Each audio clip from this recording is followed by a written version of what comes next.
Hey guys, तो स्वागत है आपका कैप्टन बीटू के चैनल में, जहां आज हम बात करने वाले हैं अल्ट्रॉन के बारे में, जो कि वापस आ सकता है आर्मर वॉर मूवी के अंदर। आर्मर वॉर्स बेसिकली वो कहानी है जिसमें टोनी का टेक चोरी हो जाता है एंड उसमें आयरन मैन अपने टेक को वापस लाने जाता है, क्योंकि उसके टेक से हो रहे जितने भी नुकसान या फिर क्राइम होते हैं उनका बिल टोनी पर ही फट रहा था।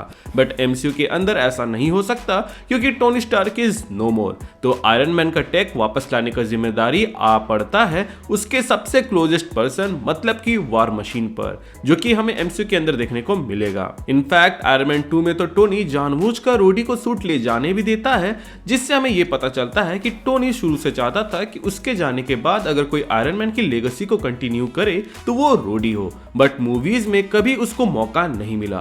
But finally Armor Wars movie के अंदर वो लीड में है, जिसके वजह से रोडी को वो फुटेज एंड वैल्यू मिलेगी जो कि वो डिजर्व करता है। अब आर्मर वॉर्स तो आयरन मैन के नाम पर और उसके टेक पर ही चल जाती, बट अगर विलन ऐसा हो जिसको हराने में पूरी एवेंजर्स की टीम लगी थी तो बॉस मजा ही आ जाएगा। असल में ऐसा स्पेकुलेशन किया जा रहा है कि डीओडीसी, जो हर इवेंट्स के बाद साफ सफाई एंड रिबिल्डिंग का काम करती है, वो अल्ट्रॉन की वापसी में अहम रोल अदा कर सकती है। एज स्पाइडरमैन होमकमिंग में अल्ट्रॉन बॉट का सर दिखाया गया था जो कि ग्लो कर रहा था। सो डीओडीसी वालों ने वहां से डेटा रिट्रीव करने की कोशिश की होगी एंड उसी में अल्ट्रॉन वापस आ जाता है। पहले तो वो डोरमेंट रहता है एंड परफेक्ट टाइम का वेट करता है ताकि उसके पास उसकी आर्मी हो जिसके मदद से वो फिर से अपने मिशन में लग सके। एडिट के ड्रोन से लेकर आयरन मैन 3 में डिस्ट्रॉय हुए आयरन मैन के आर्मर्स का ही यूज करके अल्ट्रॉन वापस आ सकता है, जिसके बाद से वॉर मशीन के लिए ये और भी ज्यादा पर्सनल हो जाएगा, क्योंकि अल्ट्रॉन टोनी का टेक यूज करके तबाही मचा रहा है, जिसका ब्लेम स्टार्क इंडस्ट्रीज या फिर कहें स्टार्क फैमिली में आएगा। आई नो कई लोगों को ये डाउनग्रेड लग सकता है अल्ट्रॉन के लिए, क्योंकि एज ऑफ अल्ट्रॉन मूवी के अंदर अल्ट्रॉन प्लैनेट लेवल थ्रेट था, वही व्हाट इफ में वो मल्टीवर्सल थ्रेट बना था। बट अब वो फिर से अर्थ के डिस्ट्रक्शन वाले मिशन में लगेगा। बट एक बात जिससे आप सभी एग्री करेंगे, और वो ये है कि अल्ट्रॉन ऐसा विलन नहीं था जिसको एक मूवी में ही निपटा दिया जाए, इसीलिए उसकी वापसी मैटर करती है। देखा जाए तो टाइम टू टाइम अल्ट्रॉन का जिक्र कहीं ना कहीं हुआ है, जो कि उसकी वापसी को हिंट करते रहा है, चाहे वो मल्टीवर्स ऑफ मैडनेस में अल्ट्रॉन बॉट्स को दिखाना हो या फिर व्हाट इफ में इनफाइनाइट अल्ट्रॉन बॉट्स को। अब ये बात जरूरी नहीं है कि अल्ट्रॉन हमें आर्मर वॉर्स में ही दिखे,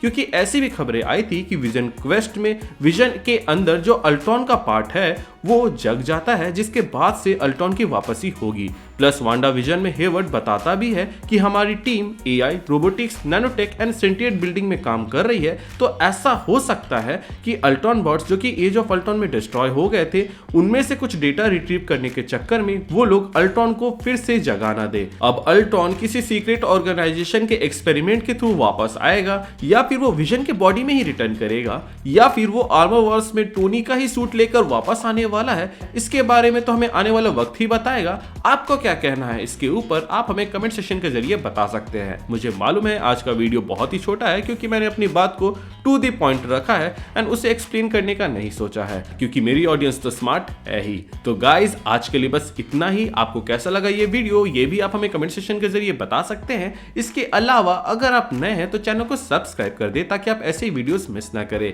इसके अलावा अगर आप पुराने हैं तो प्लीज चेक कि आपने बेल आइकन दबाया है या नहीं। अगर आपने नहीं दबाया है तो उसे दबा दे, ताकि जब भी मैं कोई वीडियो डालूं उसका नोटिफिकेशन आपको मिल जाए। इसके अलावा हमारे चैनल का एक छोटा सा मोटो है, जो कि ये लोगों की मदद करे, अपना ख्याल रखें एंड कीप मूविंग फॉरवर्ड का रेट लगाकर आगे बढ़ते जाएं। Thank you for watching this video. Stay tuned.